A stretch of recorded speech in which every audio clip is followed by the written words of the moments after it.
Hello there, welcome to this revision video, which is a Germany exam walkthrough for AQA GCSE History Germany 1890 to 1945. I'm going to talk you through the different exam technique that you'll need for this exam and how to approach each question step by step. So let's have a look at the exam technique and the exam walkthrough for this paper. Let's go. Okay then, so this slide gives you a overview of the different exam questions on the German exam.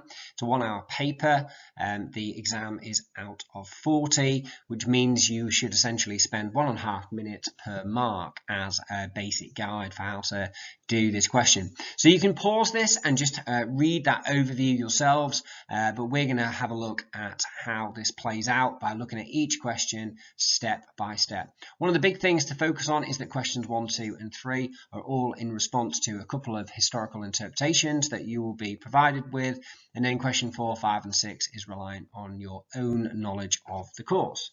So let's find out about question 1. So you'll start off the German exam, you'll be given 2 different historical interpretations. Now, it's really important that you read these 2 interpretations very carefully before you tackle questions 1, 2 and 3. So my advice to you is to make sure that you read the 2 interpretations carefully, and that whilst you're doing so, you underline key quotes that you think you might be able to use for questions 1, 2 and 3. Note down the meaning of each source and in particular what it says about the topic that you're being asked on. In this case, it's going to be about the popularity of the Hitler Youth. And also focus on the provenance of each source. Make a note of when it was written, who the actual author of the interpretation is, and also for what reason the interpretation was written. So you can see here that the first interpretation that you've been given is an extract from the biography of Henry Meltermann, a Hitler Youth grown up in Germany in the 1930s, and it was published in 1997. This account focused on the early years of the Hitler Youth from 1933. So I think it's important to really note that this is from somebody who was a member of the Hitler Youth, and that the account really focused on the early years of the Hitler Youth in 1933. Henry Meltermann is quite a well-known source on the Hitler Youth. You may well even have some general knowledge about him. He features in the BBC History File series, which you may have well watched in class. And this is what he says. I liked it in the Hitler Youth. I thought the uniform was smashing, the dark brown, the black, the swastika. Before we joined, we rarely had a decent football to play with. The Hitler Youth provided us with decent sports equipment, gymnasiums and swimming pools. Never had I been on a real holiday. My father was much too poor. Now, under Hitler, for very little money, I could go on lovely camps in the mountains, by the rivers or near the sea. So straight away, you probably make a note that this is positive about the Hitler Youth and provides quite strong evidence for that. And we'll look at that in just a moment.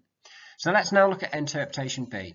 So interpretation B is from the memories of A. Klon, a young boy who became a Hitler Youth leader. Klon published his recollections in a book, Youth in the Third Reich, in 1982. This account focused on the Hitler Youth in the late 1930s. So again, we've got somebody here, a little bit like interpretation A, who is a member of the Hitler Youth, but the crucial difference between them is to make a note of the fact that this interpretation was written in the late 1930s. So I would be making a note of that. Let's read the source. Later, when I became a leader, the negative aspects became obvious. I found the rules and the requirement of absolute obedience unpleasant. The Hitler Youth was interfering in everyone's lives. In our troop, the activities consisted almost entirely of military drill.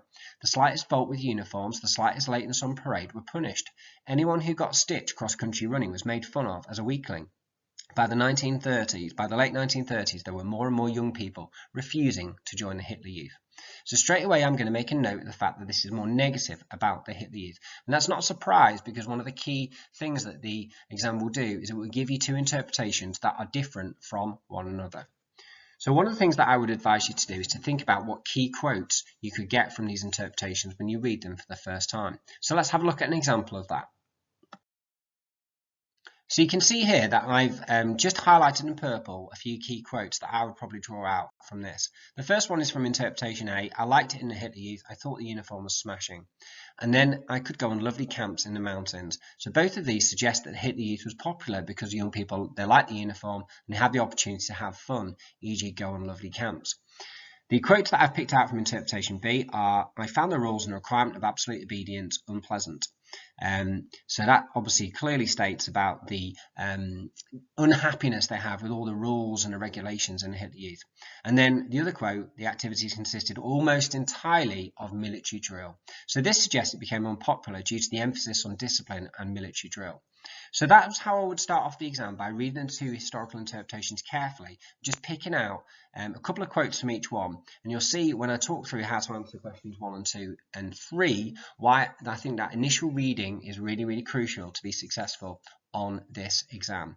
It may well use a little bit of time at the start of the exam, but you will be able to do a lot of the thinking that you really need to do to be successful on questions 1, 2 and 3. So question number 1 is the question which focuses on how two interpretations are different. So you can see this question says, how does interpretation B differ from interpretation A about the popularity of the Hitler Youth? Now that's really important to focus on the idea of popularity of the Hitler Youth. Explain your answer based on what it says in interpretations A and B. So for this question you need to compare the view of the two interpretations to show how they differ. Try and make inferences from both sources, supporting with a quote, and make sure that your analysis is what we call a developed analysis from both sources. So you're making some detailed inferences and conclusions from the sources about the popularity of the Hitler Youth. It's useful to use a connective to directly compare one interpretation with the other, such as on the other hand or whereas, and just do make sure you include a quote from both interpretations, but make sure the quote isn't too long, that it's short and snappy. Okay then, so here's an example answer. Interpretation B suggests the Hitler Youth was becoming increasingly unpopular when it says there were, quote, more and more young people refusing to join the Hitler Youth. The phrase, I found the rules and requirements of absolute obedience unpleasant, suggests it became unpopular because of the emphasis on military obedience and discipline.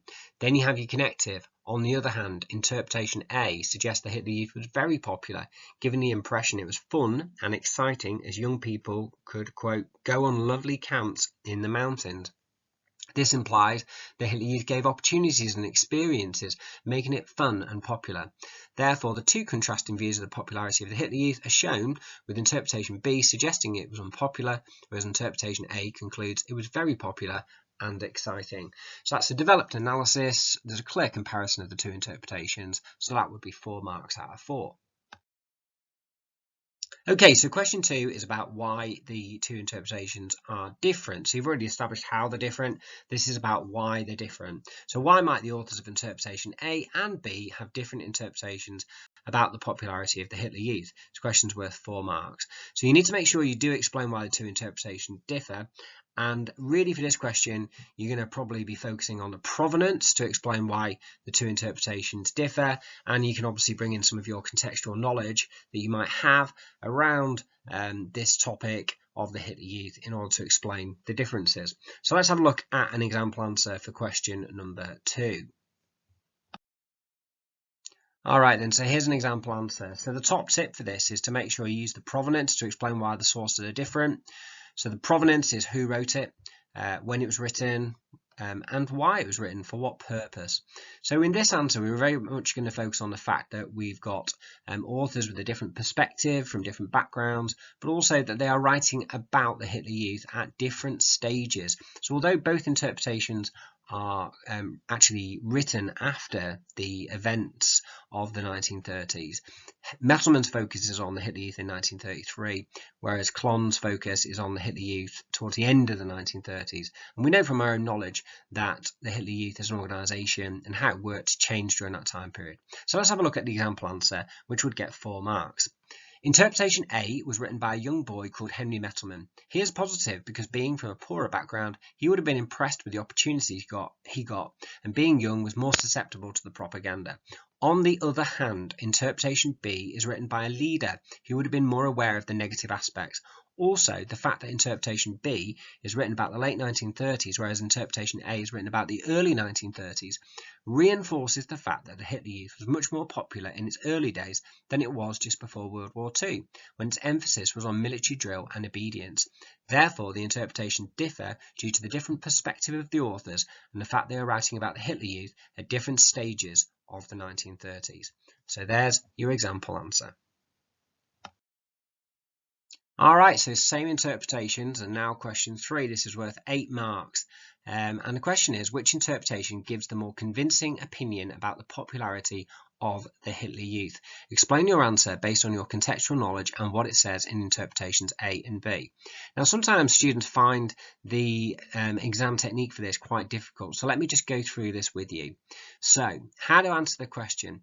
Well, firstly, you need to be clear about the view of each interpretation, and you're going to use quotes to help you. You'll already be really clear with the view of each interpretation, having done question 1 and 2. You are going to use your own knowledge to explain how convincing or unconvincing the interpretation is. You've got to make sure that the knowledge you use is additional to what is within the interpretation. So you're going to use phrases like, this is quite convincing because, this is very convincing because, or maybe this is less convincing because. Consider throughout your answer, what is the emphasis of this interpretation? So, for example, the Henry Messelman interpretation, the emphasis is on the Hitler Youth at the start in 1933, at the start of the Nazi regime. How typical is this view? Would other people have shared this view? Would that make it more convincing? And how comprehensive is it? Does it give us all we need to know about, in this case, the popularity of the Hitler Youth? And it's really important that you're thinking about the popularity of the Hitler Youth, which is a more convincing opinion about the popularity of the Hitler Youth. Now, in terms of structure, you're going to want to write 3 paragraphs. First paragraph, evaluate how convincing interpretation A is. Second paragraph, evaluate how convincing interpretation B is.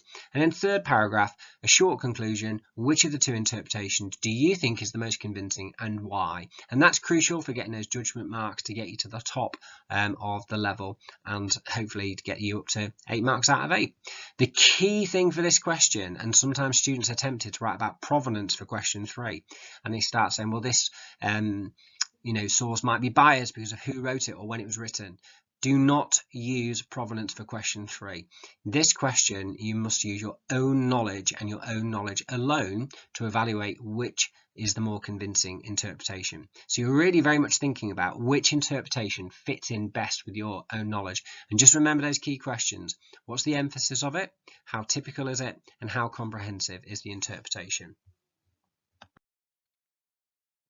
Okay, so let's have a look at an example answer for question number 3. So we're going to start off by focusing a paragraph on interpretation A. So we're going to outline some of the views of interpretation A, and then we're going to use our own knowledge, and we're going to link it into how convincing we think the interpretation is. So let's read the example answer. Interpretation A suggests that the Hitler Youth was very popular, with Messelman suggesting he, quote, liked it in the Hitler Youth and enjoyed the, quote, lovely camps. This is a convincing view. For example, the Hitler Youth did have 8 million members by 1939, and many German children did benefit from the leisure activities of the Hitler Youth, who provided extensive sporting activities which they hoped would train young people to be future soldiers. It is also convincing, as I know that young people felt important by joining the Hitler Youth, and as many parents did not approve of it, it was seen as a rebellious thing to do. Also, the Hitler Youth took over existing youth groups such as the Scouts or church youth groups. Their emphasis on marches and the uniform, which Messelman describes as, quote, smashing, was very popular. This makes the interpretation highly convincing, although the fact it neglects to mention that many young people chose not to join means the interpretation does not tell us the whole story. We're going on to interpretation B. Again, we're going to outline some of the views in interpretation B and then use some detailed and specific knowledge to evaluate how convincing it is. Interpretation B is quite convincing in its view that, quote, by the late 1930s, there were more and more young people refusing to join the Hitler Youth. This was partly because the focus of it by the late 1930s was much more on military training, as the source suggests, when it says the activities were almost, quote, entirely of military drill. In addition, many of the Hitler Youth leaders had become older and were out of touch. Furthermore, there were many rebel youth groups that youths joined, such as the Swing Movement and the Edelweiss Pirates, and these groups deliberately targeted the Hitler Youth and Hitler Youth leaders. Overall, it's estimated that 3 million young people never joined the Hitler Youth, despite it being compulsory after 1936, which gives substantial weight to the view that, quote, by the late 1930s, there were more and more young people refusing to join the Hitler Youth. However, the interpretation does not mention that by 1939 around 80% of young people were members and that many Hitler Youth members would go on to fight in World War II. So you'll then finish off your answer with a sort of short conclusion. In conclusion, I would argue that interpretation A is most convincing because I know the Hitler Youth was extremely effective in influencing people's opinions and views. The views of Meltman were shared by many, and the fact that so many, 80%, joined the Hitler Youth reinforced this. Although there is some weight to interpretation B, I think the evidence suggests the vast majority of the Hitler Youth remained engaged with it due to the strong influence of indoctrination and propaganda on young people in Nazi Germany. And that is how you go about doing question number 3. Okay, so question number 4 is a describe 2 factors or 2 issues or 2 problems about a particular issue. So if we look at this example question, the question is describe 2 problems affecting the Weimar Republic in ruling Germany in the years 1919 to 1922. Now the exam technique for this is relatively simple. You need to write 2 separate paragraphs. You need to give an example and just back it up with a detailed or specific piece of evidence. You don't need to write too much for this question. It's a fairly short response. So let's have a look at an example answer. So, example 1, you could talk about the political opposition being a problem for the Weimar Republic, and then some supporting evidence that you could give to that would be that the government was based at Weimar. You could talk about the opposition to Spartacus and the cat putsch.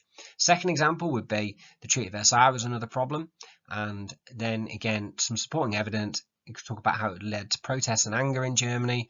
Reparations were set in 1921, which worsened the German economic situation. You could talk about the idea of the stab in the back myth. So really for this question, you're going to get 1 mark for each problem you identified and another mark for the supporting evidence. And obviously you need to give 2 problems. So basically, if you can give 2 problems and for each problem give some specific and detailed evidence to support that, you're going to get 4 marks.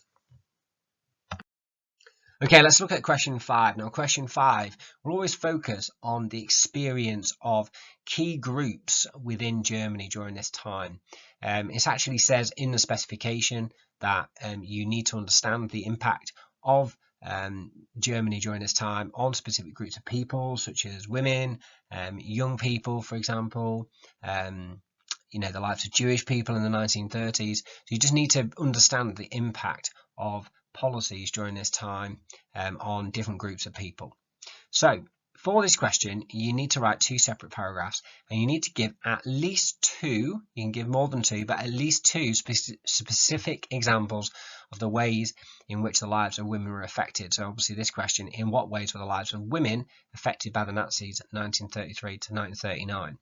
Now this question is about change, so you need to be able to explain how lives were changed during this time period.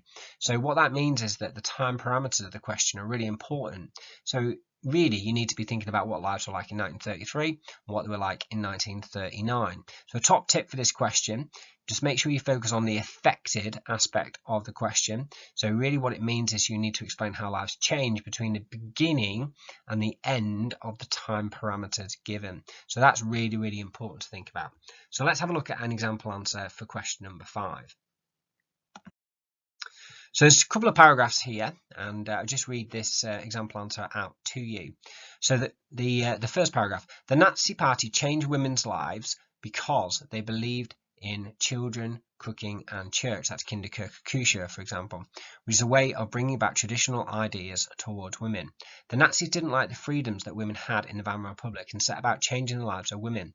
One way they did this was to encourage women to not work. From 1933, so you can see there we're going right at the start of the time period, so that we're getting that whole idea about a beginning of the what lives are like at the beginning and what lives are like at the end. So from 1933, women were banned from professional jobs such as in the civil service or as doctors, lawyers or teachers. Propaganda encouraged married women to not work and focus on bringing up their family. However, the impact of this was less than the Nazis hoped, as many employers wanted to keep women working, partly because they tended to pay them less. Also, by 1939, there was a labour shortage, meaning that before the outbreak of World War II, 35% of married women had a job. This suggested, in terms of losing their jobs, the lives of women were only partially affected. So you see there, you've got good coverage there between 1933 and 1939. Okay, second point. Secondly, the Nazis hoped to encourage women to have more children. It was said that women should, quote, bear a child for Hitler. And again, we're starting off in 1933. The law for the encouragement of marriage, 1933, gave marriage loans up to 1,000 marks to married couples if the women agreed to stop working. Couples would be let off a quarter of their marriage loan repayments for each child they had. Furthermore, the Mother's Cross was given to women who had lots of children, and Mother's Day, Muttertag, was declared an official holiday. At first, the birth rate did increase, but 1939 was back to normal levels. Therefore, the impact of Nazi policies on women having more children was only partially impactful. So there you have two specific examples given and a full analysis of the effect of the lives of women and how they're affected by Nazi policies. And we've got the good coverage of the time period 1933 to 1939. Okay then, so on to question number 6. So question number 6 is a 12-mark question. You can spend about 18 minutes on this, something like that. So this example question, which of the following was the more important reason for the increase in the support of the Nazis between 1930 and 1932? Impact of Great Depression, appeal of Adolf Hitler. Explain your answer with reference to both bullet points. So how to answer this question? Write about both factors that are given in the bullet points. Include detailed evidence to back up each factor. You must analyse the importance of each factor and explain why this led to support for the Nazis increasing. Basically, you get 6 marks for own knowledge in this question and 6 marks for your use of analysis. So you really need to focus in on that analysis as well as explaining what you know. You need to judge which of the two factors is the most important by comparing the two factors in your conclusion. So structure, you can have a paragraph on the impact of the Great Depression, paragraph on the appeal of Adolf Hitler, and a conclusion, which factor is the most important. So make sure you use detailed historical evidence to support each factor, and crucially, explain and analyse the importance of the factors. So let's have a look at an example answer. So this would be your example answer on the Great Depression. So you really need to give the evidence, but also you need to be analysing and explaining why it's an important factor. So let's read it. The Great Depression was a very influential factor for increasing the support of the Nazis between 1930 and 1932. The Great Depression had a huge impact on the lives of German people, with 6 million being unemployed in 1932 and 5 banks going bust in the banking crisis in the summer of 1931. Now, before the Great Depression, the Nazis had just 12 seats in the Reichstag. However, by the summer of 1932, they had 230 seats. This suggests that the Great Depression was influential. Now, this is where you're really getting your analysis in. This suggests the Great Depression was influential in increasing Nazi support. This was because the economic problems meant people turned to extremist parties to solve their problems. The Nazis came up with a strong and powerful political message of offering the people, quote, work and bread, which helped them get voters across different groups in society. They also used messages such as our last hope and presented Hitler as a saviour who could solve Germany's problems and provide strong leadership. Therefore, the Great Depression gave the Nazis an opportunity to win more votes when the Weimar Republic was unable to solve the economic problems. This shows that the Great Depression was a very important factor and was the spark for the increase in support for the Nazis. So some really, really strong analysis there and really evaluating and using the evidence about how important the factor is. Similarly, here's an example answer about the appeal of Adolf Hitler. The appeal of Adolf Hitler was also a highly influential factor in the increase in support for the Nazis. Hitler was famous for his speeches, which were described by contemporary sources as being able to change people's opinions and convert people to Nazi ideas. Furthermore, much of the Nazi election propaganda between 1930 and 1932 focused on Hitler's individual leadership. He was presented as a powerful figure who could make Germany strong again and could be the saviour to Germany's problems. Given that the Weimar Republic was unable to solve the problems in Germany, many felt that Hitler could give the country the strong leadership it needed. Hitler's appeal was further enhanced when he stood to be president in 1932. Although he did not win, this helped him increase his profile. The Nazis also made use of new technology such as the radio and flying Hitler around the country in a plane, so Hitler could meet as many people as possible whilst campaigning. Much of the Nazi appeal in the early 1930s was invested in the personality and character of Adolf Hitler, and therefore this shows the appeal of Hitler was a really crucial factor in helping the Nazis become more popular. So then what you need to do is you need to finish your answer with a conclusion. So you need to be able to compare the two factors. In the final analysis, although the appeal of Hitler was a crucial factor, Hitler's speeches and leadership did not win the Nazis' support in the late 1920s, when it only got 12 seats in the 1928 election. This, therefore, suggests the Great Depression was a much more important factor because it was the catalyst that led to the decline of Weimar democracy and allowed Hitler to present himself and the Nazis as the answer to Germany's problems. It was the Great Depression that allowed the Nazis to create powerful political message such as work and bread and our last hope, which ultimately enabled them to win so much more support. Therefore, the Great Depression is the more important reason. So there's your conclusion. That will get your your analysis marks that you need. And just remember for this answer to get lots of own knowledge, but also lots of analysis.